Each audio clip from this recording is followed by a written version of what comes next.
What's going on, everybody? Welcome back to another video, and today we're going to be talking about the Winnipeg narrative, right? The quote-unquote narrative that no one wants to sign in Winnipeg.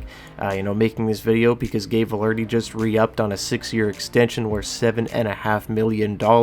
Very team-friendly. I don't see the Jets, as overpaying him here. I think this is a very fair deal and will age very well as the cap goes up in the future.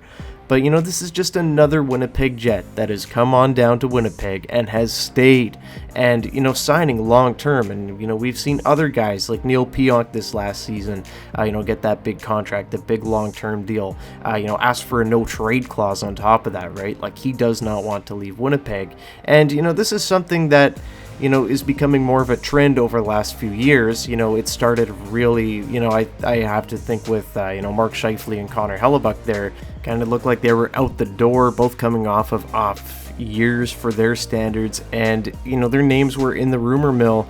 And then right before the season started, boom, long-term extension, signed long-term. And since then, the Jets have had quite a bit of success. Obviously last year winning the President's Trophy, that is not taken lightly across the league. That was a big step for the organization, and it makes players believe that you can win in Winnipeg. And we're seeing this in-house right now as Gabe Vilardi, a guy that played in California, met his girlfriend in California, got traded here. I kind of wondered, would he sign long-term? I wasn't sure if he would re-up long-term. I was really wondering as the days went on if this one would turn into maybe a short-term deal and maybe he'd request a trade, something for his family, right? Maybe he wanted to, have a family down south again, right? Like, who knows, right? That's what I was really wondering about. But no, wants to stay long-term in Winnipeg, said it feels like home. And, you gotta love it. And, that is going to put players on notice around the league. And, we've already seen it this year. They weren't big deals in free agency, but the Jets signed a lot more guys than I anticipated. And, Goose Nyquist obviously coming over here, a guy that, yes, on a 1-year deal, yes, 35 years old, but a guy that I didn't really anticipate would sign in Winnipeg as, quality free agent. The Jets don't sign a lot of those. Jonathan Toews, he's from Winnipeg. I'm not really counting that. Obviously he just wants to come home, but I also don't think he would have signed here if he doesn't think that he has a good chance to win as well, right? So I think that goes into part of it too. So, over time, we take a look at some of the extensions, the guys that Winnipeg has brought in. Vlad Nemesnikov, Alex Iafallo, he was included in the Gabe Vilardi deal, of course. Nino Niederreiter. All those guys that have been acquired in the last few years have re-upped in Winnipeg, 1 or 2 times now already.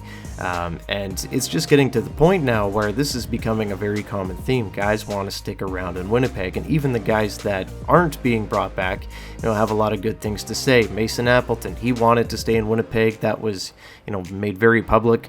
Ultimately, the Jets did not offer him a deal, and that is what it is. He went elsewhere. And, I know people are going to say, well, Nikolai Ehlers didn't re-sign, and yes, he didn't, but he left saying like how good of a city Winnipeg was, how much he enjoyed his time here in Winnipeg. He just wanted to move on, have a new challenge, right? He thought that he could, win more somewhere else. And that's fine, but it wasn't because Winnipeg is cold. It wasn't because Winnipeg's shitty. It was because he wanted a new challenge in his career. And it was a really hard decision for him, as he professed in his, exit letter, whatever you want to call it. But now, we shift our focus over to Dylan Samberg, who still needs a contract, before July 30th, or he has to go to arbitration. It's been heavily stated that he wants to stay in Winnipeg long-term.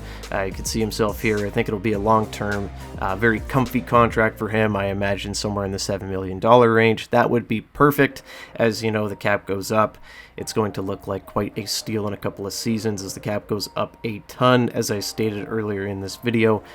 So, with player salaries likely going up in the next few years, $7 million deals for guys like Vilardi and Samberg, that's going to look like chump change in a few years. So very exciting stuff here for the Jets as, imagine that, Samberg will re-sign in the coming days here. And, this is a very interesting time for the narrative to be changing here in Winnipeg because, we take a look at the Jets lineup this year, and this is a lineup that I've criticized a little bit looking at it, right? And, obviously this is just a projection, but either way you make make it here, outside of that top line, you really need to add some skill to this top six. Obviously, losing Nikolai Ehlers, you're taking a step back, but you need to find a guy with some speed. You need to find a guy with some scoring, because I do worry about this team a little bit. With their speed. That is a little bit scary to me. Maybe we see Brad Lambert check in at some point. Maybe we see some younger guys make an appearance here and there. But, they really do need a bona fide top six option.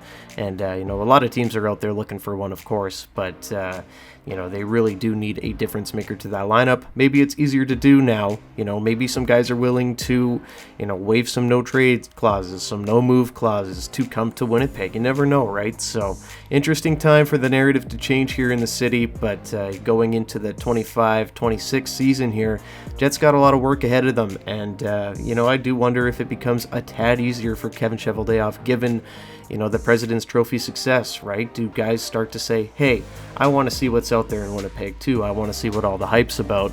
We're definitely going to see going forward here as, obviously going back to the trade deadline, they tried to acquire Brock Nelson.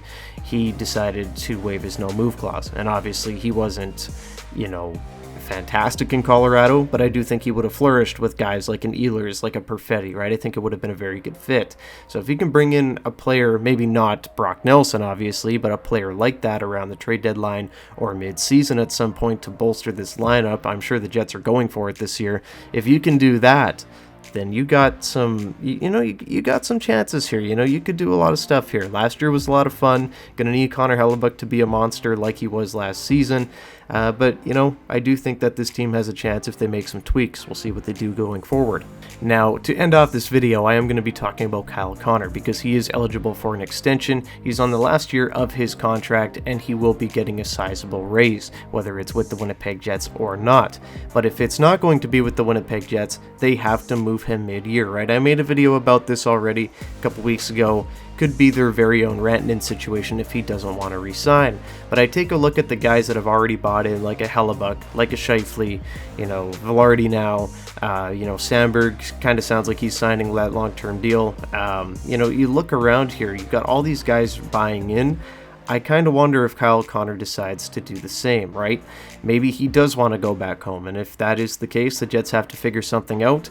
But if he does want to stay, like a lot of these guys, have really showed with their long-term deals, then, you kind of wonder, is it that likely that he wants to leave? I'm not so sure, right? Right now, I would probably guess that the Jets are going to be able to re-sign Connor, probably is 5, 6, 7-year deal. We'll see what happens there. But if you're able to lock up one of the league's best goal scorers, that is going to turn a lot of heads around the league, right? So, very interesting situation going forward here for Winnipeg with Connor. We'll see what happens. That is going to be, a big, franchise-altering decision, right? Whether you're able to keep him or move him, because then, you're going to have to make some tweaks and some adjustments, obviously. But Kyle Connor, that is going to be a name of discussion as the season goes on. And, with the Winnipeg narrative kind of changing, with the direction that things seem to have been going as of late, I kind of think he resigns. But we'll see what happens going forward here with that.